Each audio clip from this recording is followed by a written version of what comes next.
बिस्मिल्लाहिर्रहमानिर्रहीम, अस्सलाम वालेकुम, गुड मॉर्निंग दोस्तों। ये देखें, इस फूल का नाम है कॉर्न फ्लावर। तो ये बहुत ही खूबसूरत है। इसमें हाइब्रिड भी होता है और लोकल भी होता है। एक साल पहले मैंने हाइब्रिड लगाया था, इसके डबल पेटल थे, तो बीज सेव किया तो अब सिंगल पेटल हो गए।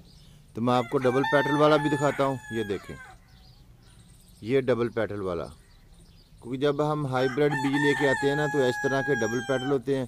फिर चलते चलते इसकी जब पोलिनेशन होती है ना तो इस तरह हो जाता है। ये देखें, तो ये है हमारा कॉर्न फ्लावर का पौधा, जो कि मैंने यहाँ पर एक गमले में पनीरी लगाई थी और फिर पनीरी को इधर उधर शिफ्ट भी किया। काफ़ी सारे पौधे बढ़ गए थे तो मैंने छोड़ दिए। ये देखें, एक कलर ये है गुलाबी रंग का, एक ये जामुनी रंग का, एक रेड कलर का, और ये एक नया कलर हमारे ब्लूम किया। ये देखिए, हल्का सा वाइट है। तो उसके अलावा फिर एक आप और फूल दिखाता हूँ आप लोगों को, जो कि बहुत ही प्यारा कलर है। ये देखिए, ऑरेंज कलर, ये हाइब्रिड है। इस साल मैंने इसका बीज ऑनलाइन परचेज़ किया था और अक्टूबर के महीने में जो फूल लगाते हैं, जिन पौधों की हम सीडलिंग करते हैं, वो दिसंबर और जनवरी में खिल जाते हैं।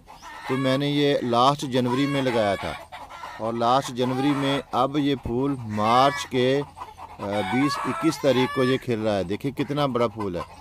तो इन वैरायटीज़ पर गर्मी भी इतनी ज़्यादा असरअंदाज नहीं होती। तो दोस्तों, ये देखें हमारा खूबसूरत फूल। वीडियो कैसी लगी कमेंट्स बॉक्स में ज़रूर बताइएगा।